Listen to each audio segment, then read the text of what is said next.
ಫ್ಲಿಪ್ಕಾರ್ಟ್ ಇರಲಿ ಅಥವಾ ಅಮೆಝಾನ್ ಇರಲಿ ನಾನೇನಾದ್ರೂ ಪ್ರಾಡಕ್ಟ್ ನ ಪರ್ಚೇಸ್ ಮಾಡಬೇಕು ಅಂದ್ರೆ ಸಿಂಪಲ್ ಹಾಗೂ ಸ್ಟ್ರೇಟ್ ಆಗಿ ಯೂಸ್ ಮಾಡದೆ ಬಜಾಜ್ EMI ಕಾರ್ಡ್ ಪ್ರಾಡಕ್ಟ್ಸ್ ಅಂತೂ ಸಿಕ್ಕೇ ಸಿಗುತ್ತೆ, ಜೊತೆಗೆ ಕನ್ವೀನಿಯಂಟ್ ಕೂಡ ಇರುತ್ತೆ. ಅದ್ಯಾಕಂದ್ರೆ ಲೋ ಕಾಸ್ಟ್ EMI ಇಂದ ಬಜಾಜ್ EMI ಕಾರ್ಡ್ ಅಲ್ಲಿ ನಿಮ್ಗೆ ಲೋ ಕಾಸ್ಟ್ EMI ಸಿಗುತ್ತೆ. ಯಾವುದೇ ರೀತಿಯ ಅನ್ಯುವಲ್ ಚಾರ್ಜಸ್ ಪೇ ಮಾಡೋದೇ ಇಲ್ಲ.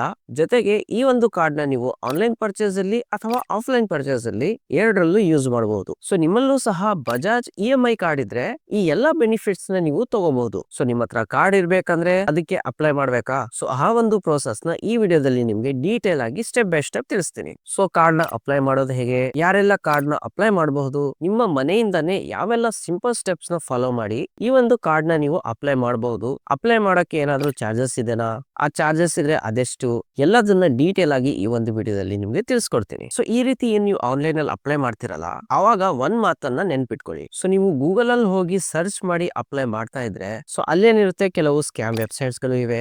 ಅಫಿಷಿಯಲ್ ವೆಬ್ಸೈಟ್ ಯಾವುದು, ಡೂಪ್ಲಿಕೇಟ್ ಅಥವಾ ಸ್ಕ್ಯಾಮ್ ವೆಬ್ಸೈಟ್ಸ್ ಯಾವುದು ನಿಮ್ಗೆ ಗೊತ್ತಾಗಲ್ಲ. ಸೊ ಎಲ್ಲಾ ಪ್ರೋಸೆಸ್ ನ ಫಾಲೋ ಮಾಡಿ ಎಲ್ಲಾ ಡೀಟೇಲ್ಸ್ ನ ಹಾಕಿ ನೀವು ಅಪ್ಲೈ ಮಾಡಿದೀರಾ ಅನ್ಕೊಳ್ಳಿ, ಫೈನಲ್ ಆಗಿ ನಿಮ್ಗೆ ಅಲ್ಲಿ ಅಪ್ರೂವ್ನೇ ಆಗಲ್ಲ.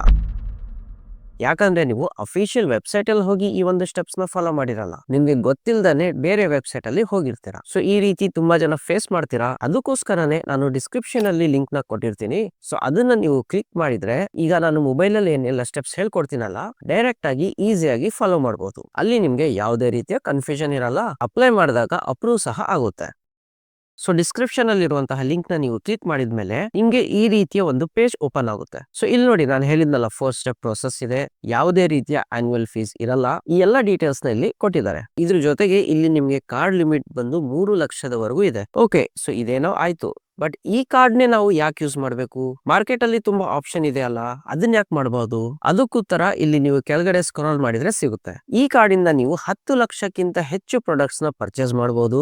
ಅದು ಆನ್ಲೈನ್ ಇರ್ಲಿ ಅಥವಾ ಆಫ್ಲೈನ್ ಇರ್ಲಿ. ಇದಲ್ಲದೆ Amazon, Flipkart, Reliance digital, make my trip, even IRCTC ಅಲ್ಲೂ ಕೂಡ ಈ ಒಂದು ಕಾರ್ಡ್ ನಡೆಯುತ್ತೆ. ಇದಾದ್ಮೇಲೆ ಇನ್ನು ಸ್ವಲ್ಪ ನೀವು ಸ್ಕ್ರಾಲ್ ಮಾಡಿದ್ರೆ ಅದೇ ಹೇಳಿದ್ನಲ್ಲ, ಯಾವುದೇ ರೀತಿಯ ಅನ್ಯುವಲ್ ಚಾರ್ಜಸ್ ಇಲ್ಲ, ಹಾಗೂ 4,000ಕ್ಕಿಂತ ಜಾಸ್ತಿ ಲೊಕೇಶನ್ಸ್ ನ ಇವರು ಆಲ್ರೆಡಿ ಕವರ್ ಮಾಡಿದ್ದಾರೆ. ಓಕೆ, ಇದರ ಕ್ರೆಡಿಬಿಲಿಟಿ ಏನೋ ಈಗ ಗೊತ್ತಾಯ್ತು. ಈಗ ಇದರ ಎಲಿಜಿಬಿಲಿಟಿ ಏನು ಅದನ್ನ ನೋಡೋಣ. ಅಂದ್ರೆ ಯಾರೆಲ್ಲ ಈ ಒಂದು ಕಾರ್ಡ್ ಗೆ ಅಪ್ಲೈ ಮಾಡಬಹುದು ಅಂತ. ಇದಕ್ಕೆ ಫಸ್ಟ್ ಕಂಡೀಷನ್ ಬಂದು ನೀವು ಇಂಡಿಯನ್ ಸಿಟಿಸನ್ ಆಗಿರ್ಬೇಕು. ನಿಮ್ಮ ಏಜ್ ಬಂದು 21ರಿಂದ 65 ವರ್ಷ ಇರಬೇಕು. ಸೊ ಅನ್ಯುವಲ್ ಫೀಸ್ ಯಾವುದು ಇಲ್ಲ ಅಂತ ಹೇಳಿದೆ. ಹಾಗಾದ್ರೆ ನಾವು ಅಪ್ಲೈ ಮಾಡುವಾಗ ಏನಾದ್ರೂ ಫೀಸ್ ಕಟ್ಟಬೇಕಾ, ಏನಾದ್ರೂ ಹಿಡನ್ ಚಾರ್ಜಸ್ ಇದೆನಾ? ಸೊ ನೋಡಿ, ಯಾವುದೇ ರೀತಿಯ ಹಿಡನ್ ಚಾರ್ಜಸ್ ಅಂತೂ ಇಲ್ಲ.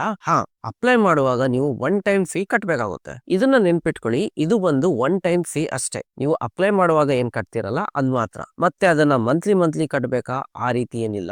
ಇದರ ಫೀಸ್ ಬಂದು ನಿಮ್ಗೆ 530 ರೂಪಾಯಿ ಆಗುತ್ತೆ, ಪ್ಲಸ್ 69 ಕನ್ವೀನಿಯನ್ಸ್ ಫೀಸ್ ಇದೆ. ಸೊ ಟೋಟಲ್ ಆಗಿ ನಿಮ್ಗೆ 599 ರೂಪಾಯಿಲಿ ಈ ಒಂದು ಕಾರ್ಡ್ ನ ಅಪ್ಲೈ ಮಾಡಬಹುದು. ಸೊ ಆ ಎಲ್ಲ ಬಿಲ್ ಸ್ಪ್ಲಿಟ್ ಏನಿದೆ ನಿಮ್ಗೆ ಅಪ್ಲೈ ಮಾಡುವಾಗನೇ ಗೊತ್ತಾಗುತ್ತೆ. ಸೊ ಈಗ ಕಂಡೀಷನ್ ಏನು, ಎಲಿಜಿಬಿಲಿಟಿ ಏನು, ಕಾರ್ಡ್ ನ ಅಡ್ವಾಂಟೇಜ್ ಏನು ಎಲ್ಲ ತಿಳ್ಕೊಂಡ್ರಾ?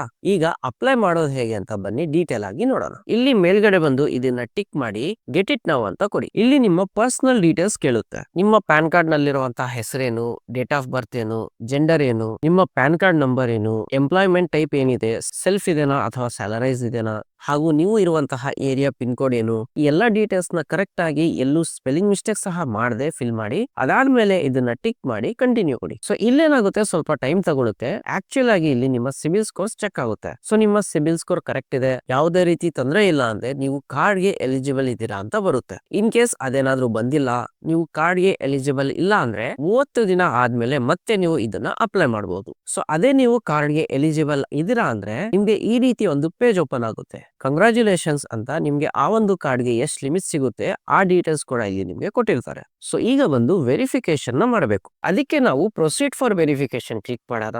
ಇಲ್ಲಿ ನಿಮ್ಮ ಡೀಟೇಲ್ಸ್ ಸರಿ ಇದೆನಾ ಇಲ್ಲ ಒಂದ್ಸತಿ ಚೆಕ್ ಮಾಡ್ಕೊಳ್ಳಿ. ಅದಾದ್ಮೇಲೆ ಕಂಟಿನ್ಯೂ ಕೊಡಿ. ಸೊ ಇಲ್ಲಿ ನೋಡಿ, ನಿಮ್ಗೆ ಅವಾಗಲೇ ಹೇಳಿತ್ತಲ್ಲ ಅಪ್ಲೈ ಮಾಡುವಾಗ ಒನ್ ಟೈಮ್ ಫೀ ಪೇ ಮಾಡಬೇಕು ಅಂತ, ಆ ಬಿಲ್ ಸ್ಪ್ಲಿಟ್ ಇಲ್ಲಿ ಕೊಟ್ಟಿದ್ದಾರೆ. ಸೊ ಟೋಟಲ್ ಆಗಿ ನಿಮ್ಗೆ 599 ರೂಪಾಯಿ ಪೇ ಮಾಡಬೇಕಾಗುತ್ತೆ. ಇದನ್ನ ನೀವು ಪದೇ ಪೇ ಮಾಡೋದೇನಿಲ್ಲ, ಜಸ್ಟ್ ಅಪ್ಲೈ ಮಾಡುವಾಗ ಒನ್ ಟೈಮ್ ಮಾತ್ರ ಪೇ ಮಾಡೋದು. ಇದರಲ್ಲಿ ಕಾರ್ಡ್ ಫೀ ಹಾಗೂ ಕನ್ವೀನಿಯನ್ಸ್ ಫೀ ಎಲ್ಲ ಕೊಟ್ಟಿದ್ದಾರೆ. ಸೊ ಈಗ ನಾವು ಅದರ ಪೇಮೆಂಟ್ ಮಾಡೋಣ. ನಿಮ್ಗೆ ಇಲ್ಲಿ ಪೇಮೆಂಟ್ ಗೆ ಆಪ್ಷನ್ಸ್ ಇರುತ್ತೆ.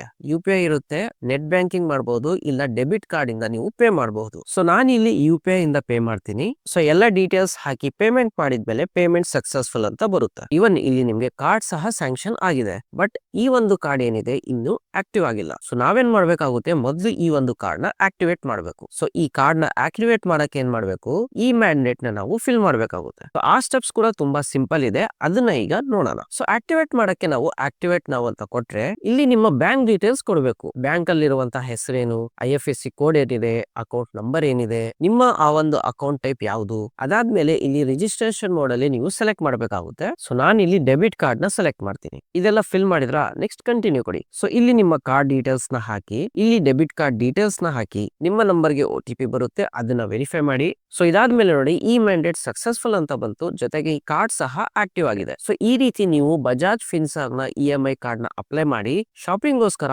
ಆನ್ಲೈನ್ ಅಲ್ಲಿ ಇರಲಿ ಅಥವಾ ಆಫ್ಲೈನ್ ಅಲ್ಲಿ ಇರಲಿ ಯೂಸ್ ಮಾಡ್ಕೋಬಹುದು. ಸೊ ಈ ಕಾರ್ಡ್ ನ ತುಂಬಾ ಅಡ್ವಾಂಟೇಜಸ್ ಇದೆ, ಬಟ್ ಅಪ್ಲೈ ಮಾಡುವಾಗ ಏನ್ ಮಾಡಿ, ಡಿಸ್ಕ್ರಿಪ್ಷನ್ ಅಲ್ಲಿ ಇರುವಂತಹ ಲಿಂಕ್ ನ ಕ್ಲಿಕ್ ಮಾಡಿ ಅಪ್ಲೈ ಮಾಡಿ. ಸೊ ಅವಾಗ ಏನಿದೆ, ನಾನೇನು ಹೇಳಿದಿನಲ್ಲ ಪ್ರೋಸೆಸ್, ಅದನ್ನ ಕರೆಕ್ಟ್ ಆಗಿ ಫಾಲೋ ಮಾಡಬಹುದು. ಕಾರ್ಡ್ ಅಪ್ರೂವಲ್ ಆಗೋಕ್ಕೂ ಯಾವುದೇ ರೀತಿಯ ತೊಂದರೆ ಆಗಲ್ಲ. ಸೊ ಈ ಒಂದು ವಿಡಿಯೋನ ನಿಮ್ಮ ಫ್ರೆಂಡ್ಸ್ ಹಾಗೂ ಫ್ಯಾಮಿಲಿ ಮೆಂಬರ್ಸ್ ಜೊತೆಗೂ ಕೂಡ ಶೇರ್ ಮಾಡಿ. ಸೊ ಅವರು ಯಾವುದೇ ಬೆನಿಫಿಟ್ ಇಲ್ಲದೆ ಇರುವಂತಹ EMI ಕಾರ್ಡ್ ಗೆ ಅಪ್ಲೈ ಮಾಡೋ ಮುಂಚೆ ಒಂದು ಬೆನಿಫಿಟ್ ಇರುವಂತಹ ಆನ್ಲೈನ್ ಹಾಗೂ ಆಫ್ಲೈನ್ ಅಲ್ಲಿ ಯೂಸ್ ಮಾಡುವಂತಹ EMI ಕಾರ್ಡ್ ಗೆ ಅಪ್ಲೈ ಮಾಡಿದ್ರೆ ಅವ್ರಿಗೂ ಸಹ ಅಪ್ಲೈ ಮಾಡೋ ಪ್ರೋಸೆಸ್ ಗೊತ್ತಾಗಿ ಕರೆಕ್ಟ್ ಆಗಿ ಕಾರ್ಡ್ ನ ಆಕ್ಟಿವೇಟ್ ಮಾಡ್ಕೋಬಹುದು. ಜೊತೆಗೆ ಏನಾದ್ರೂ ಪರ್ಚೇಸ್ ಮಾಡುವಾಗ್ಲೂ ಹೆಲ್ಪ್ ಆಗುತ್ತೆ.